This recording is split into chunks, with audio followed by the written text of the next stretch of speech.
You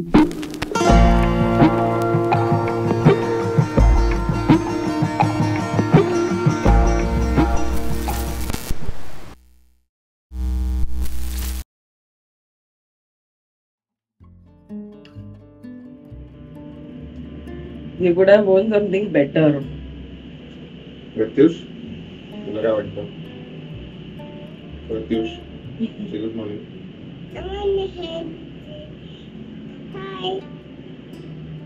कुठे चाललाय तू? Mountain. कुठे चालला?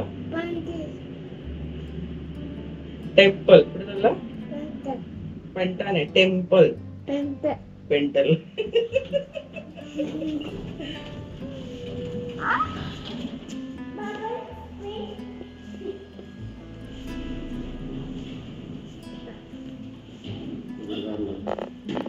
हॅलो एव्हरीवन, तुमचं पुन्हा एकदा स्वागत आहे आपल्या चॅनलवर.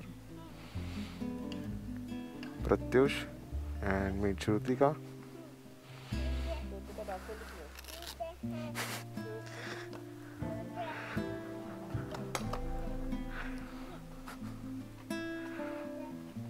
सो आपण चाललो आहोत एका छोट्याशा राईडवर. Say hello Pratyush, good morning. So we are gonna ride today to Lonavala. आता वाजले 4:20. आमचा प्लॅन होता 4 वाजता निघायचा, but not bad. 20 minutes is okay. तर चला तर निघूया, ऑन द वे बोलूया. मी आपल्या नवीन स्कूटर बर्गमनवरती राईड करतोय. लोणावळा कारला येथे आम्ही चाललो आहे एकविरा आईच्या दर्शनाला. खूप वर्षांपासून प्लॅन चालू होता की जायचं आहे, आणि तो दिवस आला आहे. तर आम्ही निघालो आहोत ठाण्यातनं. युजली लोणावळ्याला पोचायला 2 तास मिनिमम ठाण्यातनं लागतात, depending on the rider speed. आम्ही थोडं स्लोच जाऊ, कारण आम्ही तिघे आहोत आणि आपली स्कूटर आहे. So comparing to bike we will be little bit slower. Majiwada junction पूर्ण पॅक टुवर्ड्स घोडबंदर रोड. आपला ETA आहे एक 6:30-7 पोहोचण्याचा. आपल्याला काही घाई नाही आहे. 3 जण आहोत आम्ही, त्यामुळे थोडं स्लो जावंच लागणार. आणि आता आपण क्रॉस करत आहोत नवी मुंबई, आणि त्यातलाच हा पाम बीच रोड.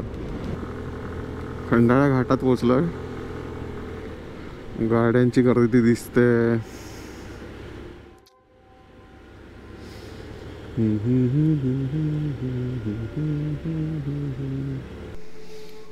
तर आपण आता पोचलो आहोत खंडाळाच्या टॉपला, घाट क्रॉस करून. कामतमध्ये 20 मिनिटाचा ब्रेक घेतला. तिथे आम्ही वडा, इडली, कॉफी आणि प्रत्युषने ज्यूस असं ब्रेकफास्ट करून आम्ही आता निघालो आहोत कारल्याकडे. कामत रेस्टॉरंटमध्ये नाश्ता करण्यापूर्वी आम्ही खंडाळा घाटानंतर एक हॉल्ट घेतला होता. 5-10 मिनिटाचा ब्रेक घेतला या पॉईंटवरती. फेब्रुवारीचा महिना होता आणि लोणावळा हिल स्टेशन असल्यामुळे इथे थंडी एक्सपेक्टेड होती. प्रत्युष सोबत ही आमची पहिली राईड होती लोणावळ्याला. व्ह्यू पॉईंटच्या इथे आम्ही काही फोटोज काढले.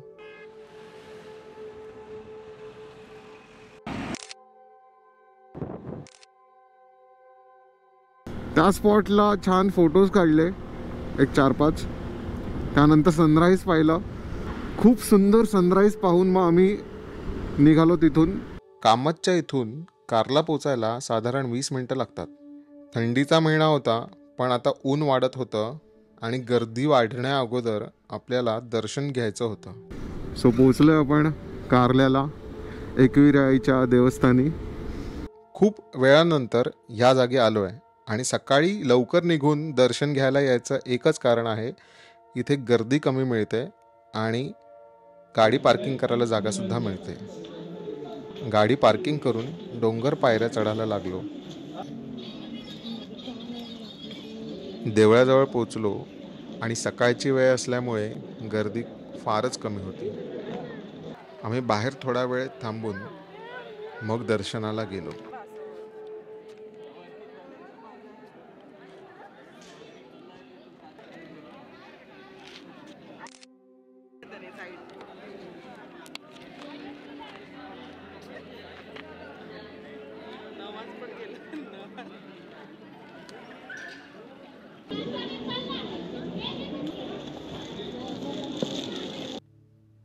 दर्शन घेऊन मन फार प्रसन्न झालं.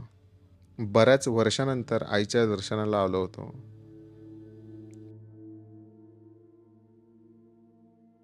आम्ही कार्ला केव्स पाहायला जात असताना मंदिराच्या बाहेर सुद्धा काही भाविक दर्शन घेताना दिसले.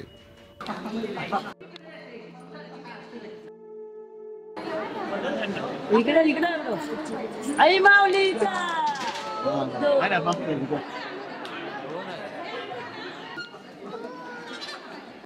गुहेमध्ये प्रवेश करण्यापूर्वी दाराजवळ उभं राहिलो आणि जिथे कुठे नजर फिरवली तिकडे एकदम सुरेख कोरीव नक्षीकाम पाहायला मिळालं.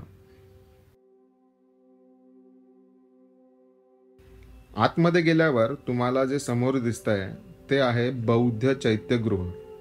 16व्या शतकातल्या या लेण्या आहेत आणि तुम्ही पाहू शकता जिथे कुठे तुम्ही नजर फिरवाल तिथे कोरीव नक्षीकाम आणि सुंदर असं बांधकाम केलेलं दिसून येते.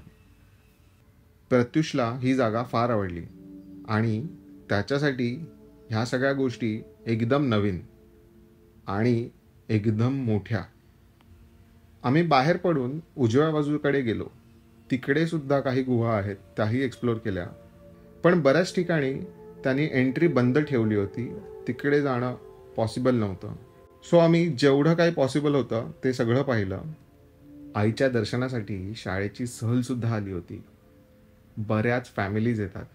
आम्ही तर फॉरेनर्सनाही पाहिलं जे की गुहेमध्ये फोटोग्राफी करत होते आणि ते दर्शनसुद्धा घेऊन जातात.